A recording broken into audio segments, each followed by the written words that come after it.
Hej och hjärtligt välkomna till Norrlands skuggsida i ett samarbete med ABF Norr i Luleå. Jag hoppas att allt är bra med er. Med mig är det bra och jag hoppas att det är bra med Karla, för Karla är med den här gången också. Ja, det är bara bra. Det är fint. Bättre än sist. Det är det. Ja. Ja, vad härligt, vad härligt. Härligt, det låter superbra. Men vi slutade ju på ett ställe så att vi vill ju en fortsättning. Och givetvis har vi Melissa med oss igen. Hej. Hej Melissa, är det bra? Jo, det är bra. Härligt, härligt. Vad heter det? Hur känns det sen förra avsnittet? Nej, men det känns bra. Det känns lite som vi var in på det här att jag kanske har ju med mig Karla på grund av att hon har ju ett minne som en elefant.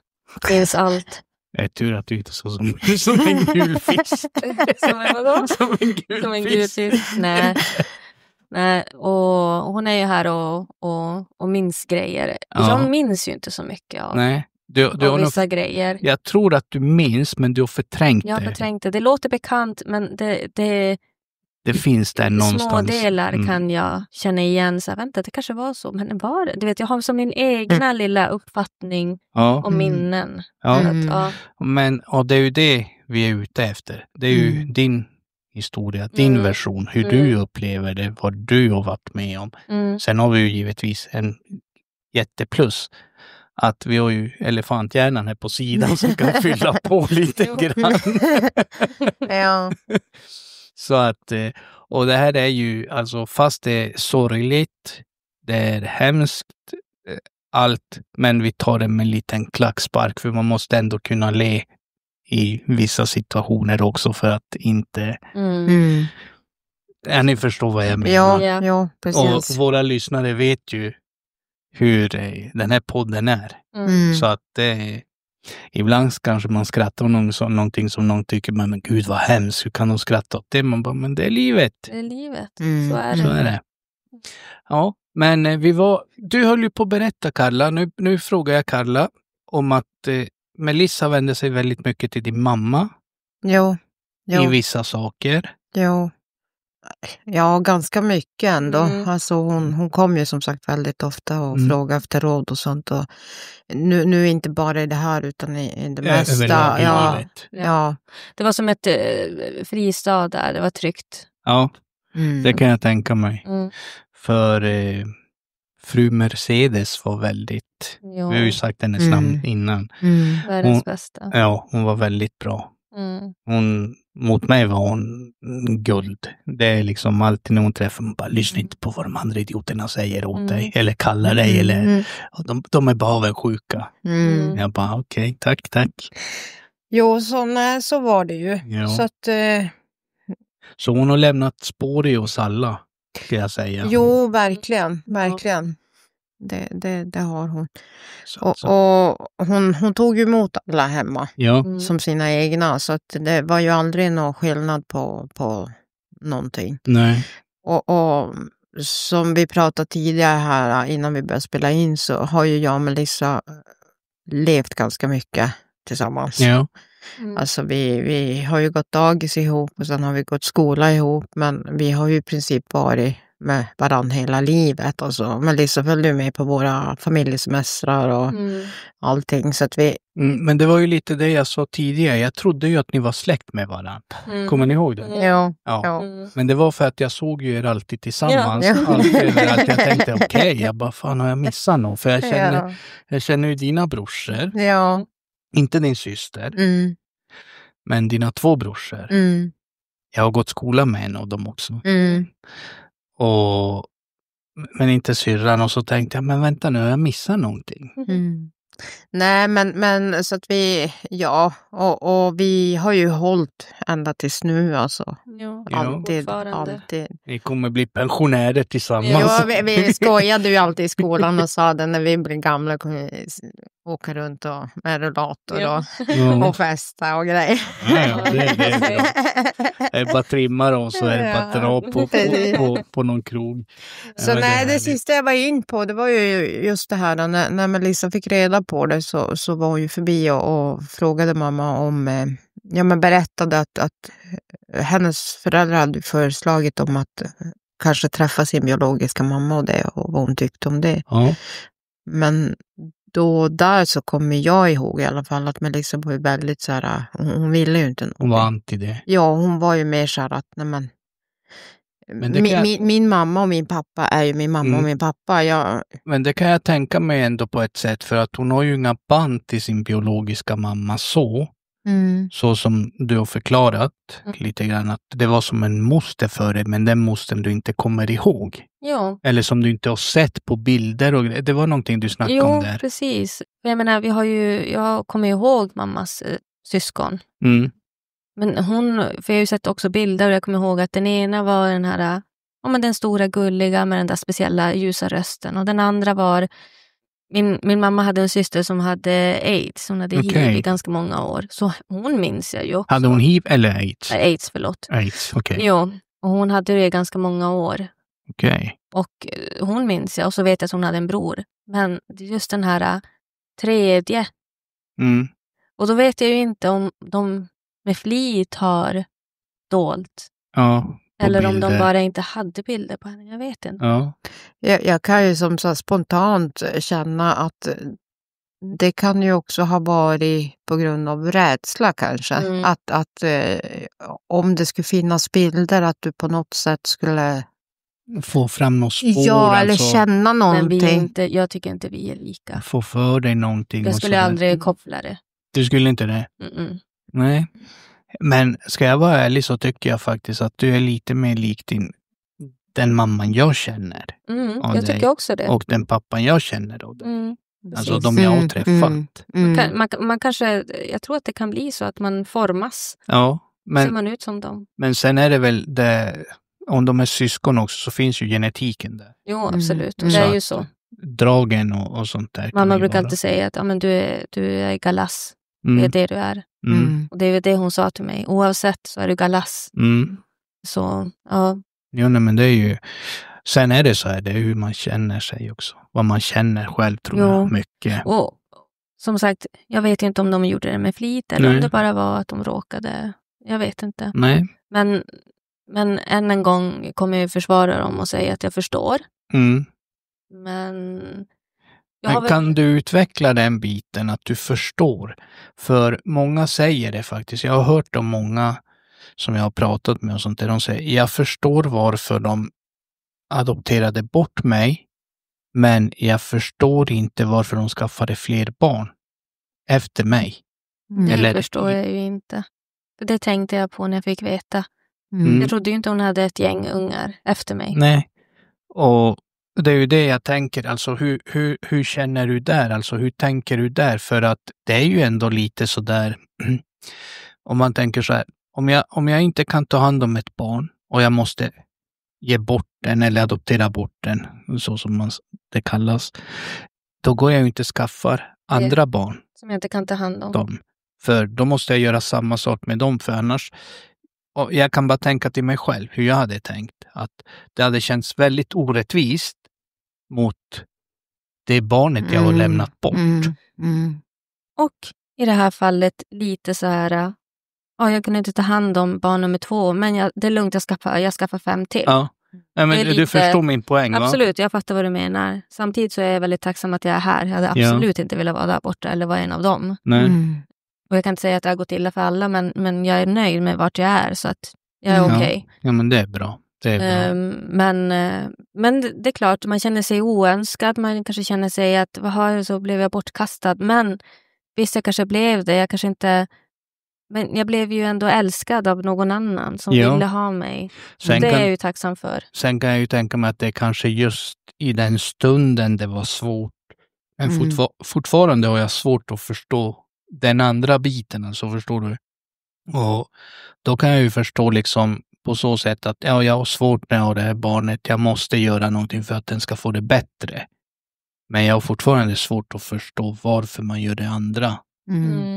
Jag kommer ihåg att Melissa nämnde också i början där, alltså när hon fick reda på det, just om det, att hon förstod som inte varför just hon och inte den första. Alltså, vad var det för skillnad? Jag kommer ihåg att du sa det till mig, att jag fattar inte, alltså vad är det för skillnad på mig och hon? varför blev det jag och inte hon? Men det är ju det jag är lite inne på alltså. Det är ju det jag försöker liksom... Jo, och jag förstår det för att mina föräldrar sa att de hade faktiskt tänkt ta med henne också. Okej. Men, och det har jag ju fått veta sen när jag blev äldre, mycket äldre. Men att det inte, att jag kommer inte ihåg vad anledningen till varför det inte blev av, varför. Ja, det är skiter samma egentligen. Men om vi går tillbaka till det här att de inte, att det här med bilden, att de dolde och sådär, att de hade också en annan ursäkt som jag tyckte var väldigt löjlig då. Men jag kan förstå den. Och det var ju det här att men vi ska berätta för henne. Nej, hon blev tonåring. Det här kommer slå hårt. Det kanske kommer bli värre när hon är tonåring. Det känns som att det är ursäkter på ursäkter. Absolut, för sen så blev det men vi berättar nu. Nej, men nu är hon ju vuxen. Hon har ju sitt liv. Vi ska inte förstöra och gå in där och röra om. Förstår du? Så att det blev så här ursäkt efter ursäkt efter ursäkt. Åren gick och gick. Det är det jag känner lite grann. Att det kan vara lite feghet också. Absolut. Att man inte vågar, för man vet inte hur du kommer att reagera. Vad du kommer att säga.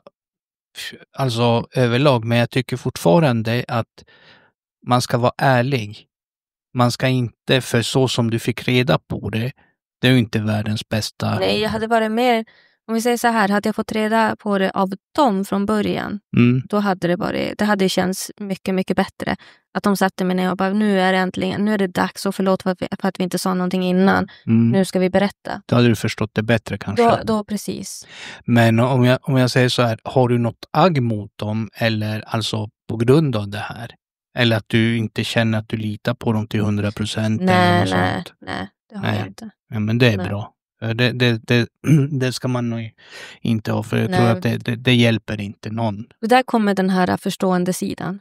Där kommer den liksom att... Men det är en annan sida och det är det vi var inne lite grann på innan vi började spela in. När vi satt och bara pratade lite grann att vi har ju det här att vi är chilenare för att vi är födda där. Men vi är mer svenskar till sättet för att vi är uppvuxna här. Så att det här med kulturen, vi har ju mer svensk kultur än chilensk kultur i oss. Egentligen, alltså om ni förstår hur jag menar.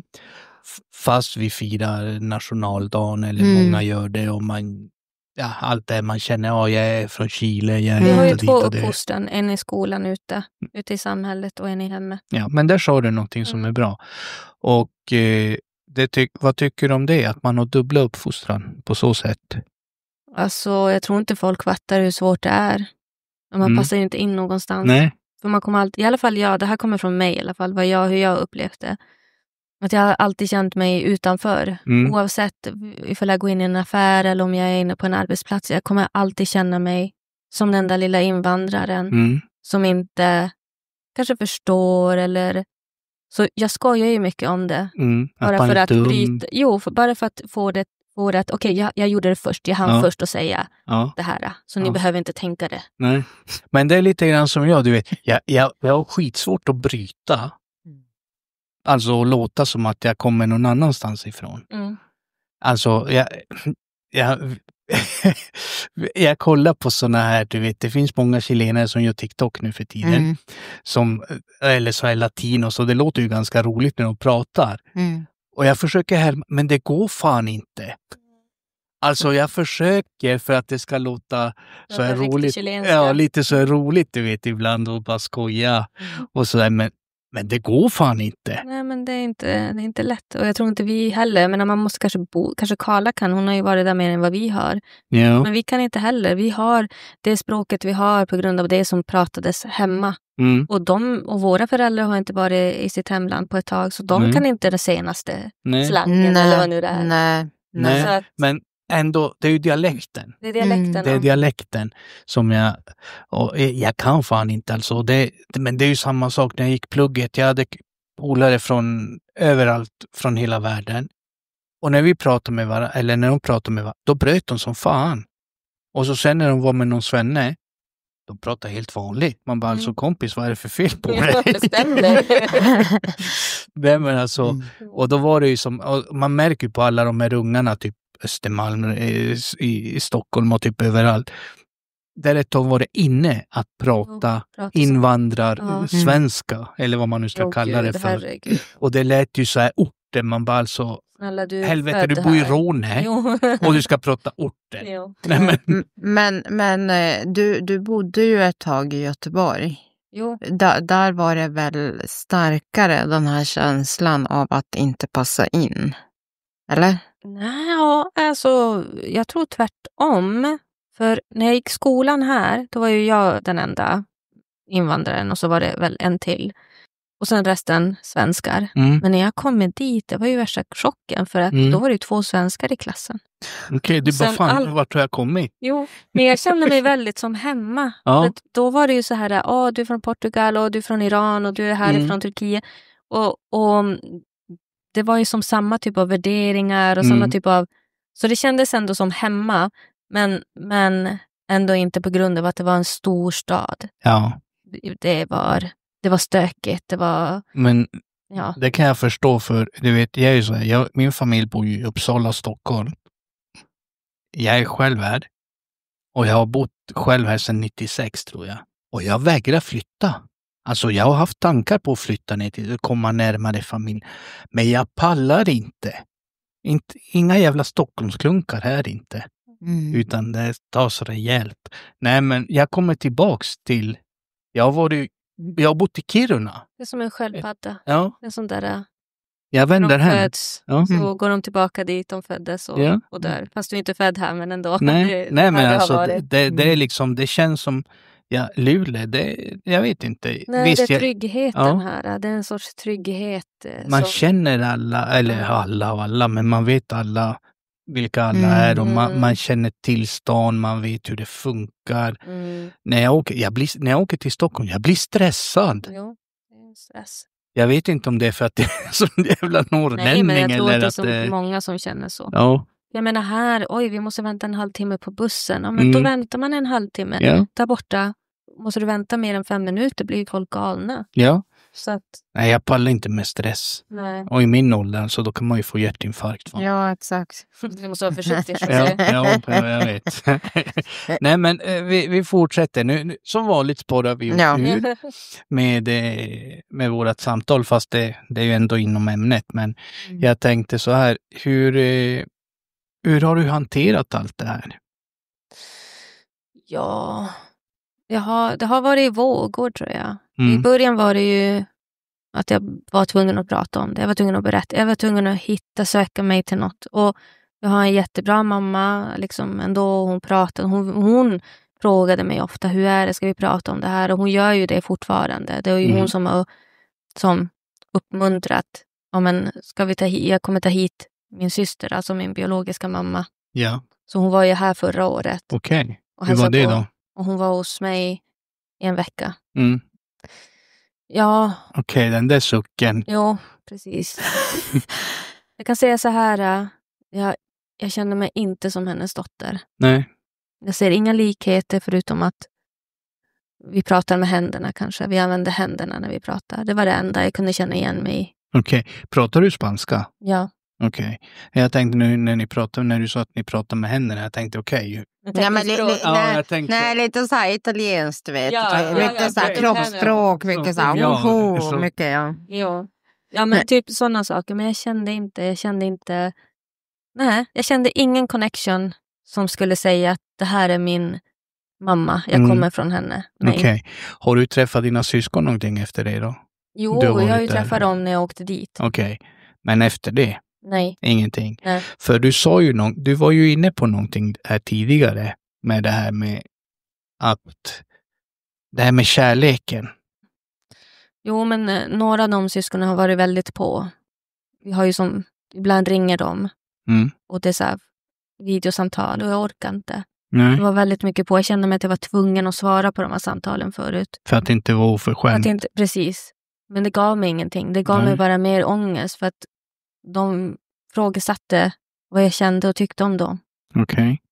Och då kunde jag inte säga sanningen att jag vet inte, jag känner inte det. Jag känner inte syskonkärlek. Nej. Jag gjorde inte det. Kanske och jag mer gör som det en inte. kusin eller något sånt där. En vän, en bekant. Ja, alltså, och ändå har ju en av dem, en bror, varit upp hit till Luleå och hälsa på. Och vi hade jättekul och så, men jag kände inte det här. Du känner inte connection? Som jag känner för min bror här. Som jag känner för min lilla syster, min stora syster. Jag kände inte det där. Nej. Men jag kände som att jag var tvungen att fejka det. För att göra dem glada. Och efter det så tyckte jag bara att nej, jag tänker inte fejka det här något mer. Så när min biologiska mamma kom upp förra året, då jag kan säga så här, jag tror inte jag fejkade det. För att det fanns inget, det gick inte. Alltså, det fanns ingen connection alls. Man kan relatera som till ett taskigt förhållande som inte, man tappar känslor för varandra. Lite typ grann. Så, det fanns inga och det kommer nog inte finnas. Jag tror att det kan vara, jag säger bara det för kanske vi har lite lyssnare som kanske inte förstår riktigt hur man menar. Vi pratar ju på ett speciellt sätt ibland och sådär. Uttryck och det. Och tänker ett förhållande där känslorna har tagit slut och de inte finns, men du går och fejkar för att göra den andra glad. Lite grann så. Att behaga andra. Ja, behaga andra, där sa du det. Och så det var ju mer för, det kändes som en press från resten av familjen. Att nu måste du träffa dem och nu måste du liksom ha kontakt med din bror och ha kontakt. Och jag fan vad jobbigt att få känna den där pressen, alltså bara för att göra familjen glad. Jo, jag blev ju tillfrågad. Men jag måste ju ändå säga ja. Förstår du? Jag kunde inte bara ska säga nej. Alltså, jag var ju tvungen att bara, jo jag vet men... Men jag känner inte dig. Det är bara att vara ärlig. Och jag tror att jag har nog nämnt att jag inte är intresserad. Men då blev jag ju kallad kall, sueka, att jag är svensk. Okej. Och då måste jag ju nästan göra det för att inte... Alltså det är ju det här.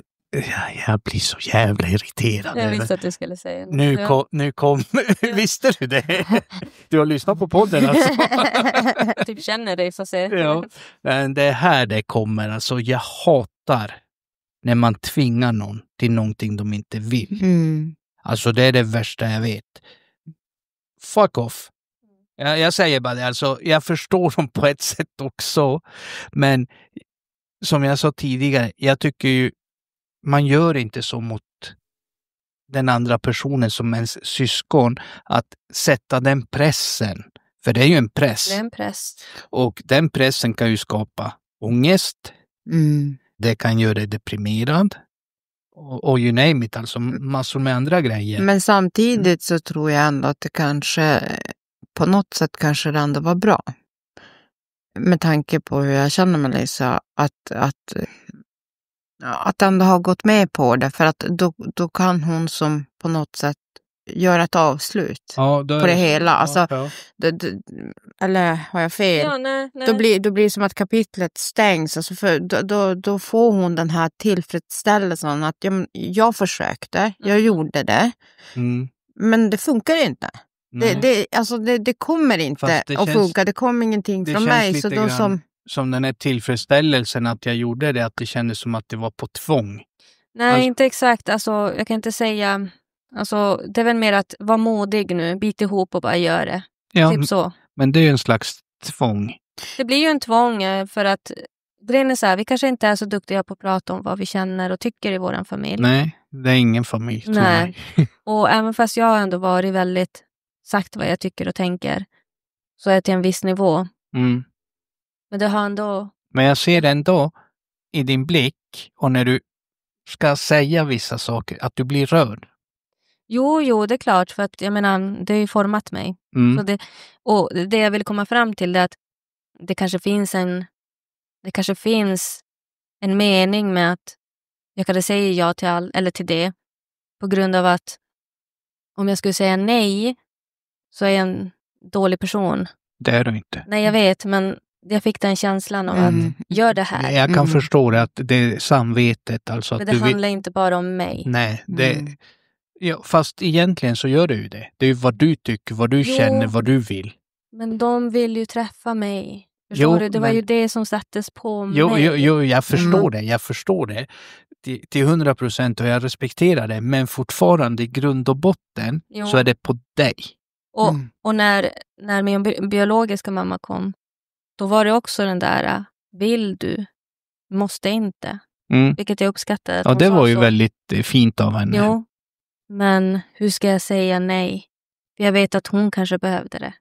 Ja, vi vet ju inte, jag vet ju inte, varken jag vet eller Karla vet kanske, och du kanske inte riktigt heller vet bakgrunden till varför saker och ting vart som de vart från första början. Nej.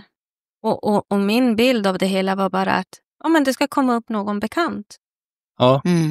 Jag kände inte, min biologiska mamma ska komma upp. Det var inte så, men det blev så sen när hon väl var där. Det var som jag bara, shit, det är ju hon. Alltså, då ramlar polletten ner. Som jag hela tiden har varit med det här, att jag har varit, nej men det är inte så farligt. Men sen kommer det ju, där jag inser att, nej, varför gick jag med på det här? Det var farligt. Jag kan men nu säga, måste jag öppna upp mig. Ja, du var rädd att visa känslor. Ja. Det är det handlar om. Du var rädd att bli sårad. Förmodligen igen. Du var rädd på hur du skulle reagera. Förmodligen. Så att om vi fortsätter, det handlar om rädsla hos dig, osäkerhet. Förmodligen. Jag kan inte säga att det är 100% så, men så som det känns. Ja, men det var så verkar det vara det. Och att du vill vara alla andra till lags. För att inte såra någon. Ja, men sen också den här respekten att det är klart hon vill ju träffa mig. Hon vill ju träffa mina barn. Och det är klart hon ska få. För att det är liksom chilena-sättet. Ja, men oavsett om det är chilena-sättet eller vad det är. Det ger hon inte rätten. Nej. Alltså förstår du, nu är jag lite hård. Och du får bli arg på mig. Du får örfila mig sen om du vill kasta tofflarna. Vad fan du vill. Men det ger hon inte. Och missförstår nu mig rätt. Det ger hon inte rätten att komma och ställa krav på dig. Alltså att du ska känna att de ställer krav efter krav efter krav. För den rätten har de ju tappat för länge sedan. Förstår du vad jag menar? Ja, jag fattar. Sen vet jag inte om det var exakt så. Ser du, det är som att jag också har glömt vissa grejer. Jag har glömt. Och jag tror att jag förtränger ju allting. Ja. Jag förtränger det för att jag inte vill ta upp det och må dåligt och vara ledsen över det. Det är en skyddsmekanism. Jo, så jag förtränger ju det. Så jag vet inte. Det enda jag kommer ihåg som jag tänkte på förra året när hon skulle komma var att okej, hon kommer. Det här är en vanlig dia som ska komma och hälsa på. Alltså en vanlig moster, en kompis i familjen. Och vi ska ta hand om henne och vi ska liksom, umgås med henne och göra roliga grejer. En släkting som är på besök. En släkting som är på besök. Och det blev inte alls så. Nej. Det blev katastrof av hela skiten. Men har du några specifika? Hon stängde in sig i rummet. Sov eller vad? Ja. Och hon var förkyld första dagen. Men sen så satt hon bara med sin telefon och stängde in sig i rummet. Okej. Där måste jag ju säga någonting. Bara där visar det kanske att intresset inte riktigt är ömsesidigt. Nej.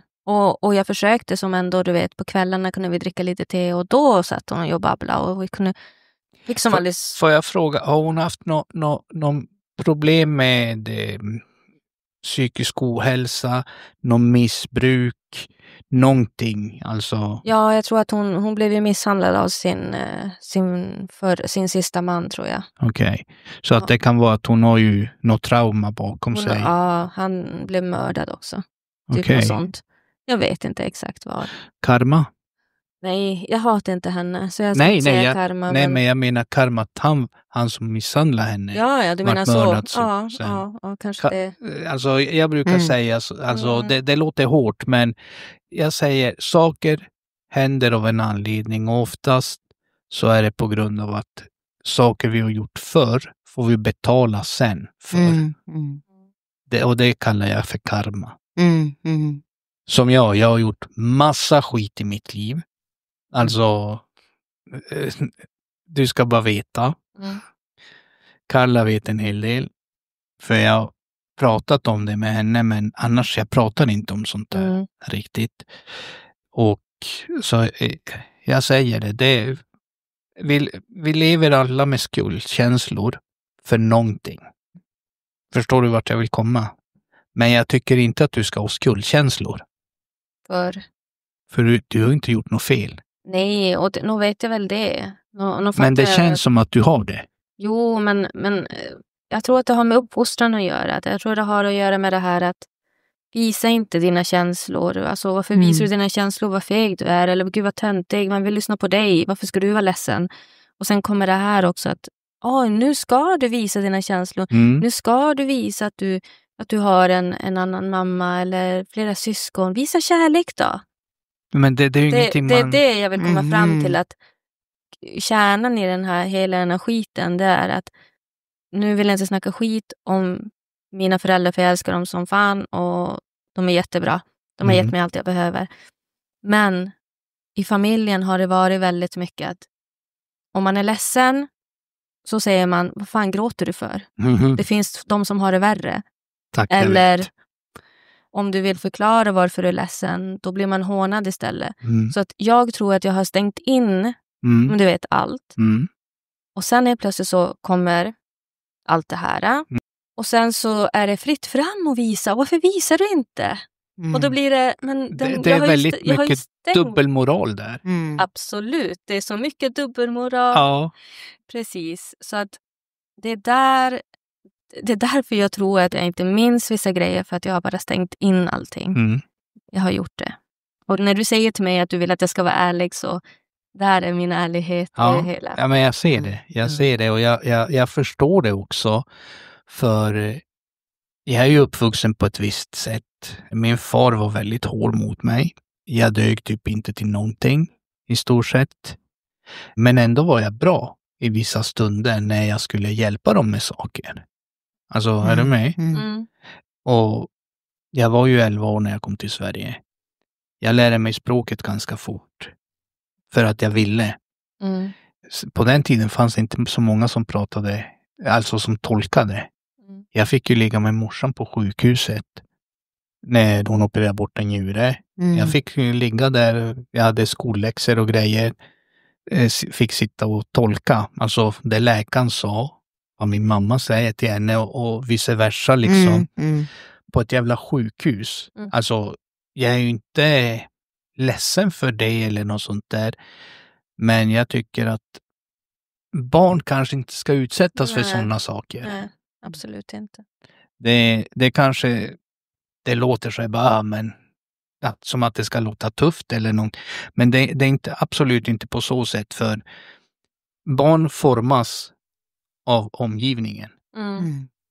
Har du en omgivning där du får skit, där du är hård, som det är när jag varit mobbad i skolan, jag vet inte om ni har hört det avsnittet. Att jag fick höra att jag var värdelös, att jag var hit och dit och hela alltihopa. Till slut blir det att man vänder och sätter den här hårda sidan som du har, som jag vet och jag ser att du har, som jag har. Där man inte pratar om saker. För pratar du om det, då är du svag.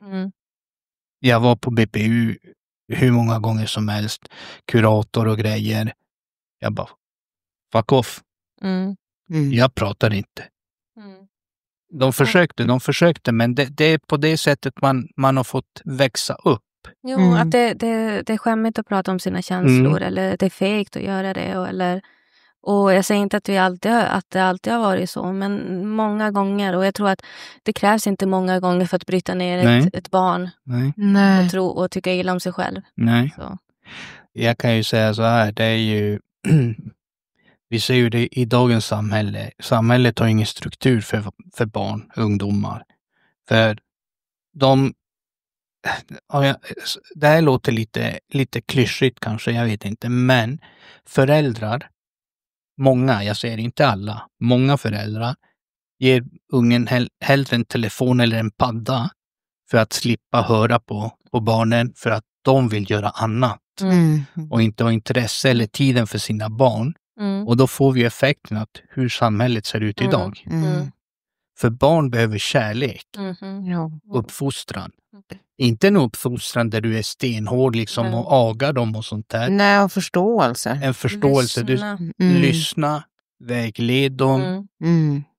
visst, våra föräldrar är uppväxta på ett helt annat sätt. Det fanns inga, som mamma säger, det fanns inga böcker där det står hur man ska vara en förälder. Men det, mamma sa också så. Ja, det där är bara bullshit. Man kommer inte med någon handbok om hur man ska vara bra förälder. Bara, nej, det är ingen som har fått en handbok. Nej. Det är ju som, du har barn, du har 2, 3, 2, du har 5. Du är fan ett fotbollslag. 7-mannalag snart. Ja, jag har 2. Och det jag vill komma fram till, det är liksom att vi kanske ger våra barn en helt annan uppfostran än vad våra föräldrar gav oss. Jag med mina ungar, jag har en som är 15 bast, han bor i Stockholm. Jag har en som är 22. Jag hoppas att han har hittat sin identitet hittills, för ena stunden var han raggare, nästa stund skulle han vara SD-are. Ungjävel, jag fan på slå ihjäl han. Nej, just det, man får inte slå barn. Man är inte ett barn längre. Nej. Han är vuxen man. Ja, det är väl... Nej, men det var ju när han var yngre. Och tredje dagen, då skulle han vara orten, och fjärde dagen, då kom man med reflexkläder. Man bara, alltså, vad fan är det för fel på dig? Okej, jag vet att din morsa tappade dig när du var liten, men... men hallå? Nej, men skämt åsido, alltså... Det jag försöker förmedla är det att vara rädd om barnen. Behandla barn rätt. Vara hård mot ett barn, alltså sträng och hit och dit, det hjälper inte. En sak som jag minns som Karlas mamma lärde mig, är att man ska respektera barn. Man kan inte kräva respekt från någon ifall inte liksom respektera själv. Och speciellt barn ska man respektera.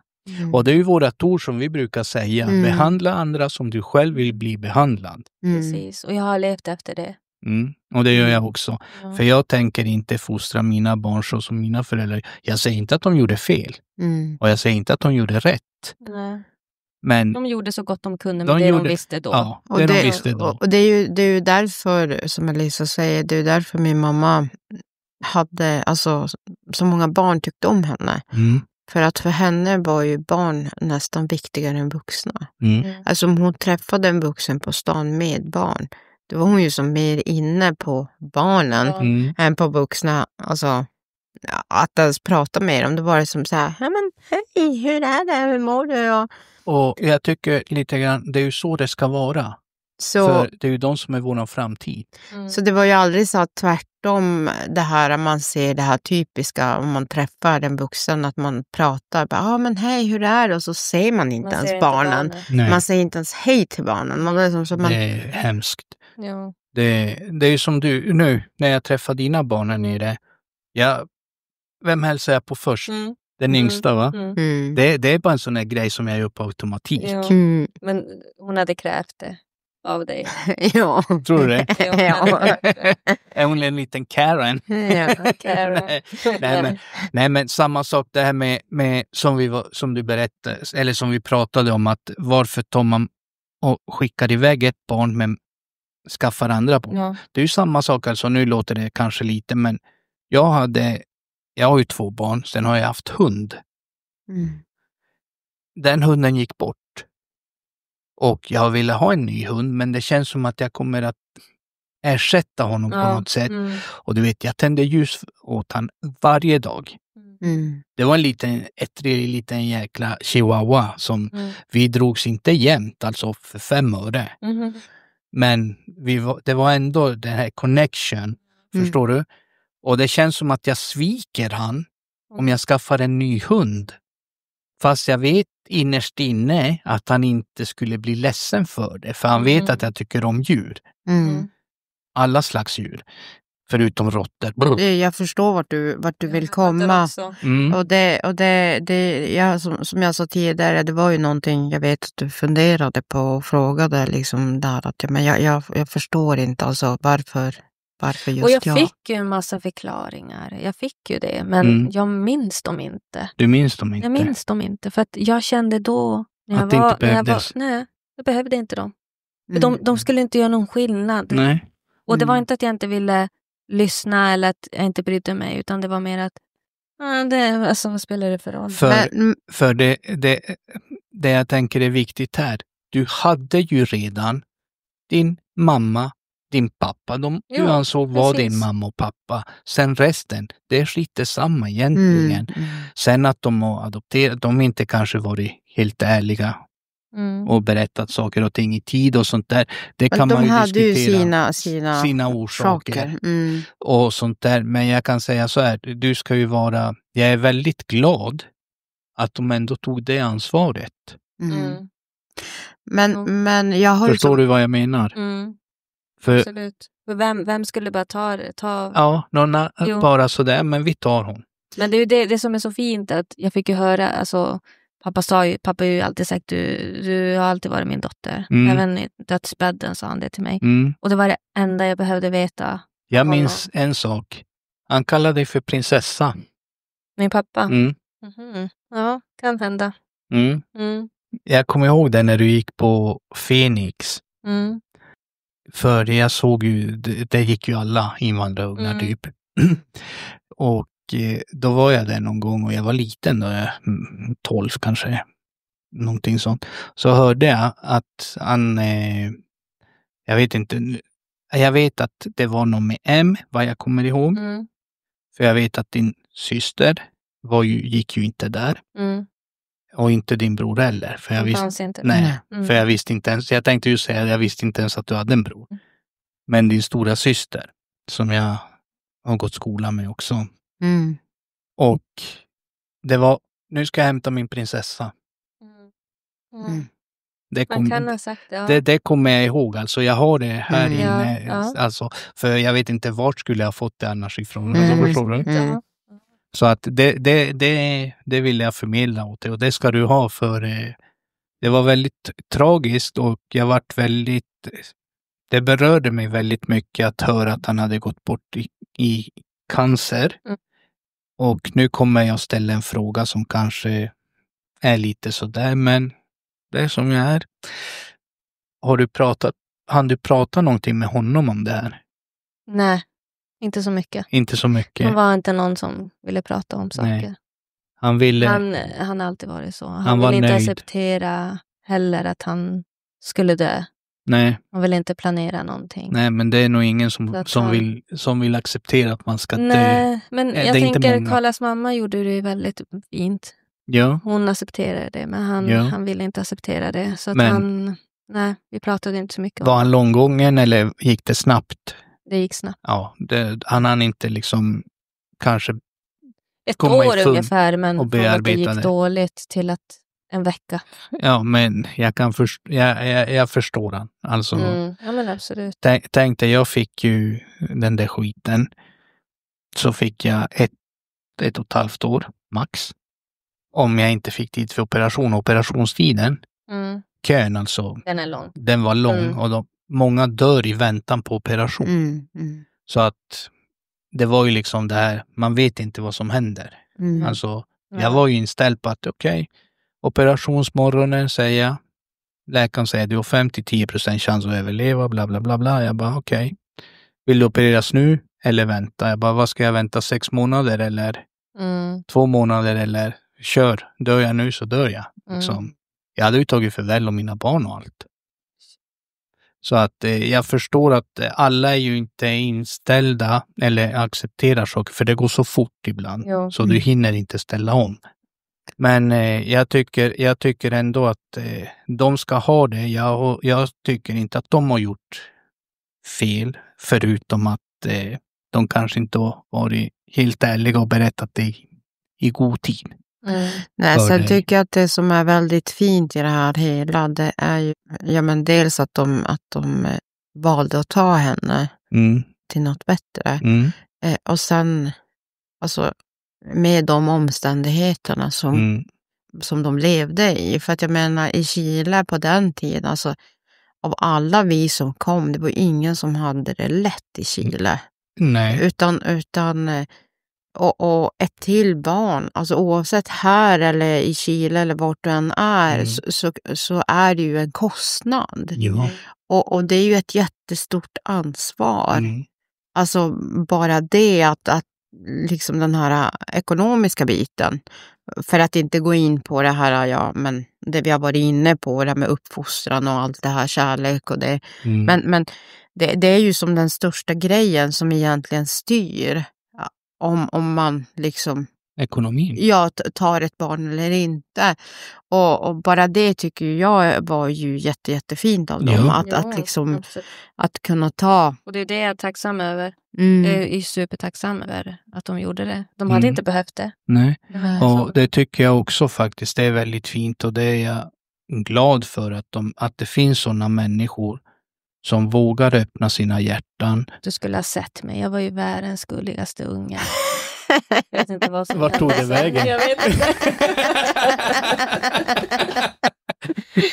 Nej, men alltså, jag tycker att det är jättefint när folk öppnar och vill verkligen hjälpa och är genuina med det. Ja. Så att det kan man inte säga någonting om eller någonting. Men jag tycker inte att du ska ta i alla fall. De ska ha det. De har jag ingenting att säga någonting om. Förutom att jag är glad att de ville hjälpa ett barn. Men sen det här med resten av dem på den andra sidan. Förstår du hur jag menar? Den sidan som är där. Du har gjort det du kan. Du har försökt. Sen kan man inte förvänta sig heller att det ska gå vägen. Är du med? För allt, det är ju känslor. Det är kännedom av varann. Växa upp. Alltså man bygger ju band. Och de banden har ni ju inte. Nej.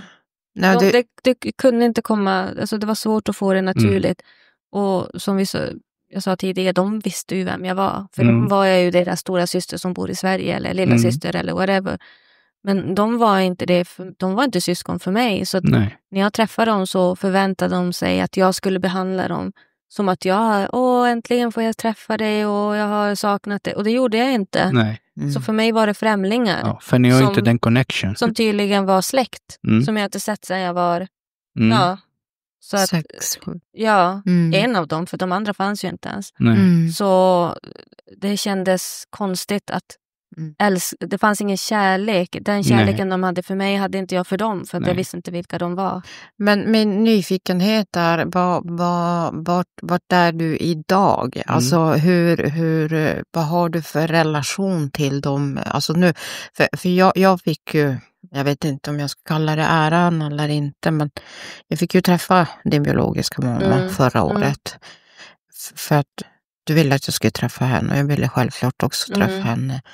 Men jag såg ju där att det, precis som du säger, det fanns ju som inte någonting. Men vad har du från då till nu? Vad har du för relation med henne nu idag? I början så skickade vi, när hon åkte sen så skickade vi väldigt många sådana här röstmeddelanden till varandra. Sen så dog det ut. Ja. Hon tappade intresse, du tappade intresse. Ja, båda kan man säga. Jag orkade inte hålla på. Nej. Det kändes som att repetera. Och dina syskon då? För jag vet att din bror var ju här också. Och det var väl också ungefär samma. Att direkt efter han hade åkt så höll ni kontakten där ett tag. Men sen tog det väl också ut, eller? Jo, precis. En av hennes söner då, som är min bror. Han var här för några år sedan. Då höll vi också kontakten. Men sen det tog ut för det kändes för mycket press. Det kändes som att han var värst av alla. För han frågesatte mig om jag älskade honom. Men då har jag en fråga där. Tror du att det var på riktigt eller var det för att du bor här och kan förvänta sig att du ska... Alltså det förstår du min vet, fråga? Att han frågade aldrig mig om någonting. Nej, men... han frågade aldrig mig, kan du ge mig det här eller kan jag få det här? Så det var inget sånt. Nej, men hur kändes det? Alltså hur... Om jag säger så här, om jag träffar Kalla så här bara, och så börjar jag smöra in hon. Alltså inte bokstavligen. Jag tror inte det var så. Det var inte så? Det var inte så. Nej. Jag tror kanske det var genuint. Det kanske var det från hans sida. Jag vet inte. Nej. Men sättet han sa det var som att jag hade lämnat han och jag inte brydde mig och jag hade inte sagt någonting. Förstår du? Men vad fan, pojkjäveln. Så är det väl inte? Nej, för att han sa det inte med ord, men han sa det med hur han bara, älskar inte du mig? Du vet, alltså det var så här. Ja. Och för mig, jag har jättesvårt att vara och låtsas. Ja, nej, man ska inte låtsas. Jag har ju låtsas. Men för jag har ju sagt det tidigare, så jag kan inte säga att jag inte gör det. Men då, alltså jag kände bara att vi måste sluta med det här. Jag orkar inte hålla på. Jag orkar inte bevisa mer. Nej, men jag tycker så här att hela vart ju som kanske fel. Alltså det slog ju fel bakut. Alltså förstår du? Det kanske hade varit en helt annan situation om de hade förstått att ni måste bygga upp en relation till varandra. Ja. För att lära känna varandra. Ja. Och de hade jättetid. Bygga band. Nej, inte för dem. För jag var ju den som, de visste ju allting om mig. Ja. Tydligen. De kände mig. Men de hade min bild. Och det var det som störde mig, att ni känner inte mig. Nej. Det är få personer som känner mig. Karla känner mig. Jag har vissa personer, alltså, som jag jobbar med, som känner mig. Som Karla säger, jag ser på hennes blick. Jag vet när hon är irriterad. Jag vet när hon är arg. Jag vet när hon är glad. De som ser det på mig känner mig. Ja. Och han kände inte mig. Nej, men och det var jobbigt att höra. Det kändes falskt. Eller jag blev nästan förbannad. Att, vad fan säger du? Känner inte mig. De som känner mig, de känner mig. Men sa du det?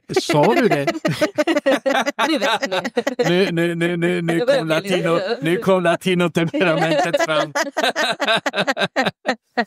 Ja, det är bra. Nej, men sa du det någon gång till? Eller var du så pass ärlig att du sa till dem, jag känner inte, jag vet inte, jag vill ta det lugnt, alltså som när du träffar vi säger att du ska skapa ett nytt förhållande, du börjar dejta, du börjar, alltså... Vi ska inte ens prata om det. Okej. Nu trampar jag ner i kviksandet. Gå inte den vägen, okej? Nej, men jag tror att jag sa till honom. Jag sa till honom tillbaka. Bara, men lägg av nu, sluta nu. Du kan inte hålla på och fråga sådär när du inte...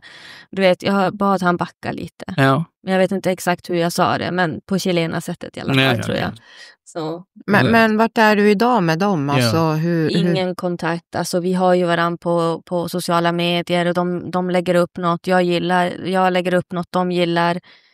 Jag vet att han har ringt någon gång. Han försöker ringa, men jag svarar aldrig. Nej. Jag känner bara att jag pallar inte med det. Jag pallar inte med det här pressen av att vara en syster till någon som jag inte känner. För jag är inte din syster. Får jag ge dig ett råd? Har du funderat någon gång på att skriva ett brev och förklara från hjärtat vad du känner? Vem har tid med det? För helvete, Melissa! Det finns ju för fan AI! Och så måste jag googla spanska ord som jag inte kan översätta. Nej, du säger till AI, du din dumme fan. Skriv det på spanska. Översätt det. Klart. 2 sekunder. Nej, skämt åsido. Nej, men jag är nöjd med vart jag är nu med dem. Ja. Att jag bekänner ingen tvång. För att de har nog fattat nu att men hon kommer inte svara. Nej. Jag får ju veta om dem, och de brukar hälsa via min mamma. Jag pratar med din moster. Vi kallar henne moster. Hon inte biologiska mamma. Pratar med din moster och hon hälsar så mycket. Okej, vad kul. Och that's it. Jag pratar med han och han hälsar så mycket. Yeah. Okej, tack. Ja, men det är bra. Det är, så det är på den nivån nu och det känns skönt. Det behöver så här... kan du inte skriva? Varför har du inte kontakt med dem? Du vet. Hur kommer barnen in i allt det här? Alltså dina barn, hur vet de om det här? Eller... Inte min yngsta, hon är bara 8, hon vet inte. Men min äldsta pojke, han är 13. Han är ju han är ju lillgammal. Han är ju typ den här som jag berättar allt. Alltså inte allt, men han vet. Ja. Han vet. För att jag var tvungen att berätta för han vem som skulle komma hem till oss. Ja. Och då var jag tvungen att berätta lite hur det var. Barn är nyfikna. Ja, men han är en sån här som förstår. Ja, men det är ju bra. Mogen för sin ålder. Väldigt mogen för sin ålder. Ja, och det är så jättebra. Han vet, men inte min dotter. För hon skulle fråga 1000 frågor jag inte hade... Det hade varit värre än att sitta här, va? Jo, men hur tog han det då? Hur reagerade han? Men han sa väl bara, oj då, jaha. Och så hade han lite frågor och Och så svarar jag på dem. Ja. Men han frågar inte så där jättemycket. Men ibland kan det komma någon fråga. Som nu, jag sa ju till honom, nu ska jag spela in en podd. Jaha, men vad ska du prata om? Jag ska prata om adoptionen och hur det var för mig och så. Oj då, jaha, hur känns det då? Ja. Du vet, han vet exakt vilka frågor han ska ställa. Ja, gulligt. Ja. Så att, nej, men det är ju bra. Men du är klar med det alltså? Ja, jag är klar med det. Jag tror inte jag... Är du riktigt säker? Alltså, jag är klar med dem. Alltså, skulle de komma upp för att min mamma tar upp dem, alltså, att de kommer upp till Sverige som på semester. Jag kan säga, jag kan hälsa, jag kan vara där och jag kan, men jag kommer inte ge av mig själv. Nej. Så som jag ger till min mamma, så som jag ger till min bror, till min syster, till min syster. Jag kommer inte ge det, för jag har inte det i mig till dem. För det känns inte äkta. Nej, och det... Eller som du försökte med din biologiska mamma förra året. Att du, för jag vet hur mycket du försökte med att hon skulle ändå ha det bra här. Ja.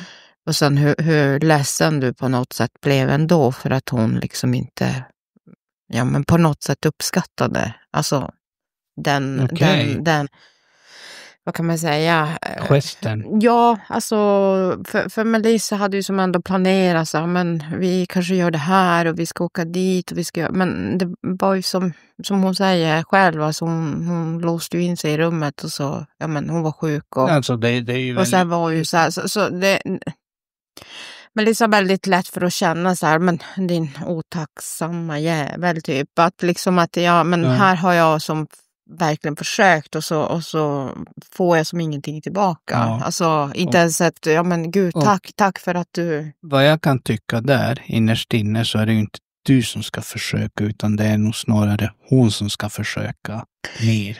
Jo, men samtidigt förstår jag Melissa, för att det är ju ändå, alltså... Jag vet inte, jag förstår det hon sa nyss, att men det är på grund av våran uppväxt. Alltså vi är uppväxta så att men kommer det någon hem till dig, men du måste som vara den här gästvänliga och du tar hand om den oavsett vem det är.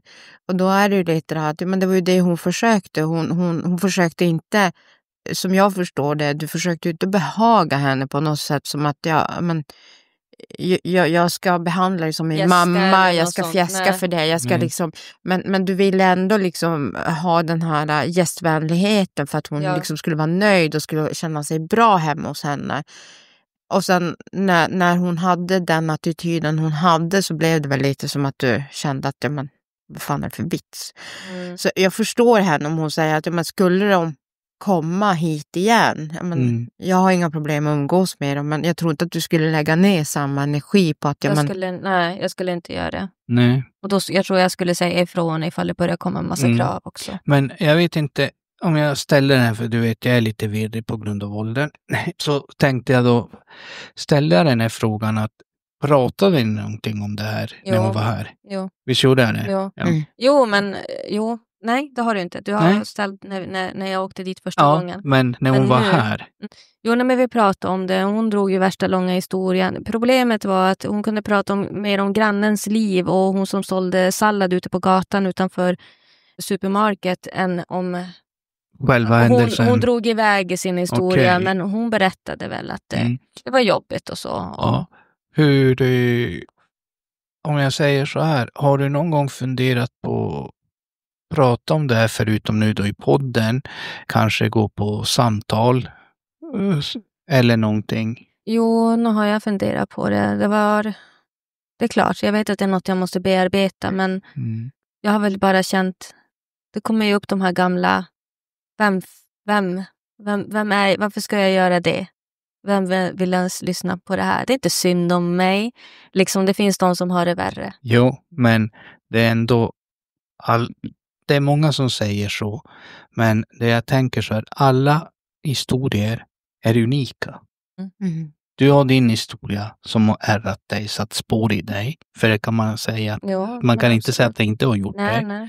Du har din historia, jag har min historia, och av egen erfarenhet säger jag det här nu. Jag började gå i terapi och då kom det ju fram en massa andra, det finns inte ens på... De bokstäverna finns inte, de existerar inte, de har inte ens kommit på dem än. Så att det är ett bra sätt att komma bort från det här, för det kommer ikapp dig förr eller senare. Då förstår jag det. Och det vet jag. Och om jag skulle, och jag vill ju helst göra det för mina barns skull, för jag vill ju vara så frisk och så bra mamma jag kan vara. Så absolut. Men jag är ju bra på att förtränga det. Och jag vet, som du säger, det kommer komma upp. För jag vet det. Jag vet att det kommer komma upp. Men på något sätt så bearbetar jag det i ministeg på mitt sätt. Det här är ju ett sätt. Det här är absolut ett sätt. För det här, som jag sa till Karla när hon frågade mig om jag ville prata om det här, då sa jag till henne, jag har inte ens, det här är något nästan jag har glömt. Jag har inte ens tänkt på det. Jag har inte ens tänkt på det. Och då frågar man, är du som bekväm? Och då är jag så här, jag vet inte hur det kommer att gå. Nej. Jag har inte pratat om men det här. Men det har gått bra. Jo, det har gått bra. Det har gått bra hittills. Vi har inte mördat varandra. Nej, inte än. Nej, men jag menar på alltså för det här med, som till exempel när jag började gå till, då kom de på att oj, du kanske har PTSD. Så jag väntar på en utredning för det nu. Som jag har väntat nu i några år. Och så där. Men det är därför jag säger att det kan vara viktigt att prata med någon expert. Det går i terapi, det är väldigt vanligt. Det är ingenting. Jag var väldigt tabu för det förut. Ja, men jag fattar. Nej, men absolut. Men det är en bra grej. Absolut. Och det ska jag verkligen ta med mig. Det tycker jag. Och vi börjar fan vara klara alltså. Om du inte har något mer att tillägga. Nej, förutom oavsett den här historien så älskar jag min mamma och min pappa jättemycket. Ja, det var ju fint. Och mina barn såklart. Ja. Shout out. Ja. Har du några sådana här speciella ord du använder typ som har en viss mening, betydelse för dig som du vill förmedla ut till? Vadå för ord? Ja, men som till exempel jag brukar säga kärlek och respekt eller behandla andra som du själv vill bli behandlad. Har du något eget sånt där? Jag tror jag har ett som jag har hittat på själv. Eller jag vet inte om jag har hittat på det. Jag kommer ihåg att det fanns en reklam. Och jag var liten. Den fanns... I Prengubben? Nej, en reklam. Jag kommer ihåg varje dag när vi åkte över den här bron i Göteborg. Det fanns sådana stora skyltar där de satte på stora affischer. Och så stod det smaken är som baken.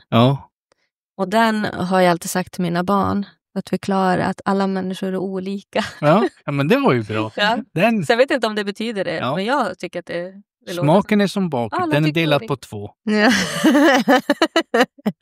Faktiskt, det är så den är. Så att den är ju väldigt bra faktiskt. För det tar du in väldigt mycket. Alltså, det pratar vi om väldigt mycket just i de 2 med. Smaken är som baken. Det är som... Ja, att alla är olika och alla förtjänar respekt. Ja. Och med det avslutar vi. Och tack så jättemycket för att du kom och berättade din historia. Och du är välkommen när du vill. Tack så jättemycket, José. Och du, Karla, tack en gång. Tack, José. Tack, Melissa. Tack, Alita. Tack. Och med de orden så tackar jag lyssnarna. Och som sagt, kärlek och respekt. Var rädd om varandra där ute och behandla andra som ni själva vill bli behandlade. Ha det bra. Hej, hej!